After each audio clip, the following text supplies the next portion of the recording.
क्या है moral story? क्या है ज्ञान देने वाली कहानियाँ? क्या ज्ञान देने वाली कहानियों से हमें सच में ज्ञान मिल रहा है, या बस हम अपने मन को शांत करने के लिए ये सब कहानियाँ सुनते व पढ़ते हैं? क्योंकि मन तो आखिर मन है, वह आज शांत होगा लेकिन कल फिर से अशांत होकर आपको परेशान करने लगेगा। मन को आप अपने बस में तभी रख सकते हैं जब आप ज्ञान देने वाली कहानियों द्वारा मिले ज्ञान को अपने जीवन में उतारोगे। अगर आप किसी कहानी द्वारा ज्ञान प्राप्त करना चाहते हैं तो इसके लिए आपको यह देखना होगा कि आप उस कहानी को किस तरह ग्रहण कर रहे हैं, किस तरह सुन रहे हैं। मैं आपको आज ज्ञान की ऐसी ही एक कहानी सुनाने वाला हूं, लेकिन उससे पहले ये जान लो कि हमें कहानी सुननी कैसे है, किस तरह से वह कहानी हमें शांति प्रदान करेगी।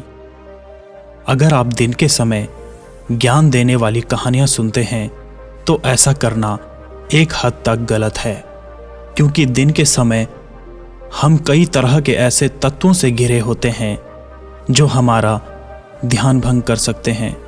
और अगर आप रात को सोते समय यह कहानी सुन रहे हैं तो आप ध्यान करने और अपने जीवन में बदलाव करने के काफ़ी करीब हैं। यदि आपको कहानी सुनते सुनते नींद आ जाती है तो घबराने की ज़रूरत नहीं है, क्योंकि आपने ज्ञान को अधूरा नहीं छोड़ा है। आप यह माने कि आपने ध्यान करने की प्रक्रिया के तरफ एक कदम और बढ़ाया है। ज्ञान तो संसार में चारों तरफ फैला है, बस उसे सही तरीके से ग्रहण करना आना चाहिए। मैंने आपको जीवन में बदलाव करने वाली कहानियां सुनने का सही तरीका तो बता दिया है, और अब आपको कहानी की ओर ले चलता हूं। सबसे पहले आप अपने मन को शांत करें और अपनी आंखें बंद कर लें। महात्मा गौतम बुद्ध के समय की बात है। एक गांव में एक किसान अपनी पत्नी और 2 बच्चों के साथ रहता था। वह किसान बहुत ही ज़्यादा परेशान रहता था। अपने 2 बच्चों और पत्नी की ज़रूरतों को पूरा नहीं कर पाता था। शायद यही उसकी परेशानी की सबसे बड़ी वजह थी। समय बीतता चला गया, उसकी परेशानियां परिवार की ज़रूरतों के साथ बढ़ती जा रही थी। वह दिमाग से और मन से बहुत ही अशांत रहने लगा। कहीं ना कहीं वह बहुत ही ज़्यादा दुखी हो गया था। अपने परिवार की ज़रूरतों को पूरा नहीं कर पाने की वजह से एक दिन उसने यह फैसला लिया कि वह अपने घर को, अपने परिवार को, अपने बच्चों को छोड़कर कहीं दूर चला जाएगा। अंततः वह मनुष्य दिन और वह काली रात आ ही गई, जिस दिन वह अपने परिवार को, अपने बच्चों को, अपनी पत्नी को छोड़कर घर से कहीं दूर चला गया। वह किसान चलता ही गया, चलता ही गया। रात से सुबह हो गई, सुबह से फिर दोपहर, दोपहर से शाम, शाम से फिर रात, और फिर सुबह हो गई। उसके पैरों में छाले पड़ चुके थे और खून बहने लगा था। उस किसान की मन की पीड़ा इतनी ज़्यादा थी कि वह छाले और वह बहता हुआ खून भी उस पीड़ा के सामने फीके पड़ गए थे। न भूख की चिंता, न प्यास की चाह, बस चलता ही गया। आखिरकार जंगल में चलते चलते उसका शरीर इतना ज़्यादा थक गया कि वह एक नदी के किनारे जाकर गिर पड़ा। कुछ घंटों बाद उस किसान को होश आया। वह बेचारा इतना ज़्यादा प्यासा था कि तुरंत वह नदी के पास गया।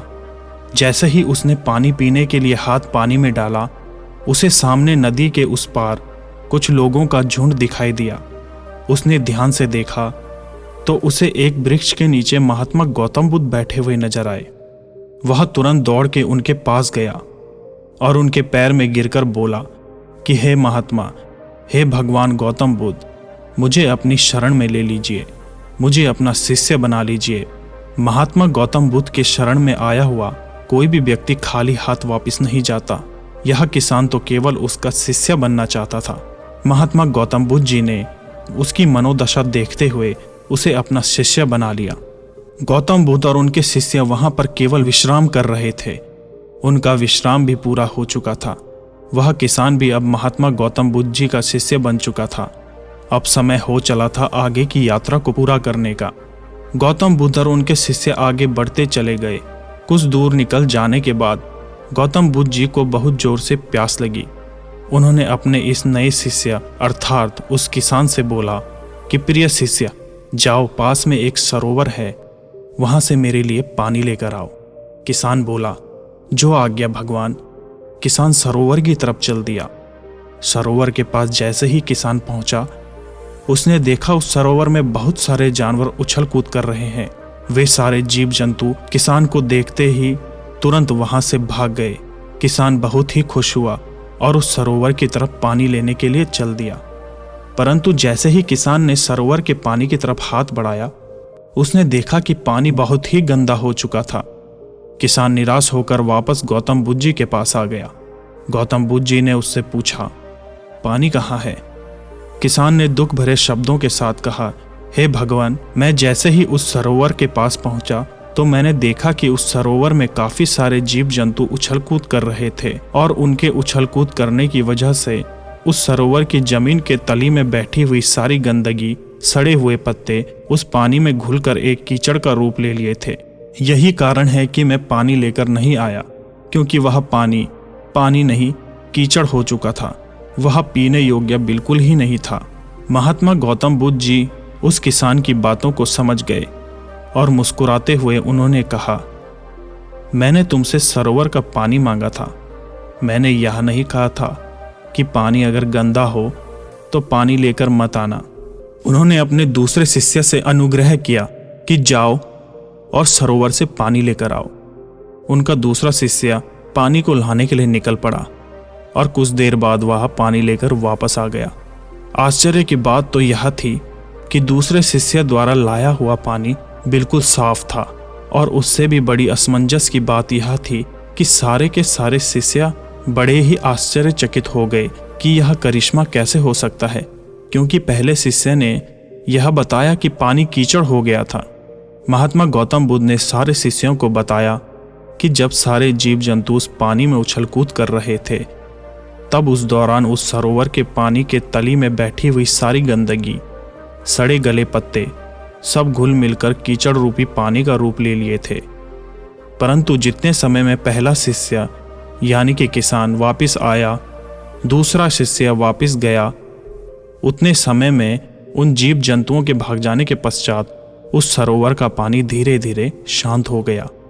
और जैसे जैसे सरोवर का पानी शांत होता गया, उस सरोवर के कीचड़ रूपी पानी में घुली हुई सारी सड़ी गली पत्तियां और मिट्टी धीरे धीरे शांत होकर उस सरोवर के तल में जाकर बैठ गई, जिससे उस सरोवर का पानी शांत होकर साफ हो गया और सारे गले हुए सड़े हुए पत्तियां भी शांत होकर आराम से उस सरोवर के तल में जाकर बैठ गई। प्रिय शिष्यों, अगर उस सरोवर में किसी भी तरीके का कोई हलचल नहीं होता तो उस सरोवर की हर एक चीज जिसको जहां पर होना चाहिए था वह वहीं पर रहती है। उन जीव जंतुओं के हलचल की वजह से सरोवर के तल में बैठी हुई सड़ी गली पत्तियां, मिट्टी उस शांत पानी में मिलकर एक कीचड़ का रूप ले लिया था।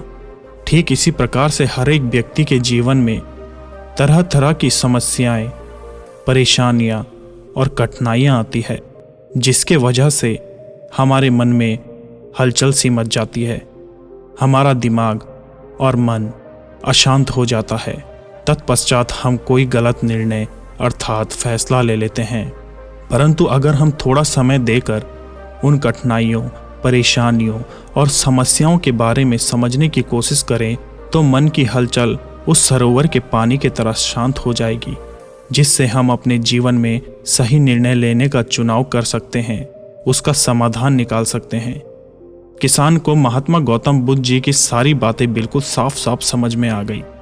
उसे यह भी समझ में आ गया कि उसके परिवार में आई हुई सारी परेशानियां, दिक्कतें और जिम्मेदारियां भी इसी सरोवर की सड़ी गली हुई पत्तियों और मिट्टी रूपी कीचड़ की तरह है।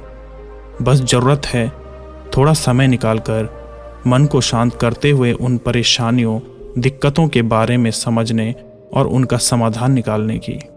दोस्तों, समय के साथ साथ हर एक इंसान की ज़रूरतें बढ़ती जाती है। हो सकता है किसी की ज़रूरतें कम हो, किसी की ज़रूरतें ज़्यादा हों, लेकिन हमें उन ज़रूरतों को पूरा करने के लिए मेहनत तो करनी ही पड़ती है। हाँ, यह जरूरी है कि मेहनत करते वक्त हमें बहुत सारी कठिनाइयाँ और समस्याओं का सामना भी करना पड़ता है।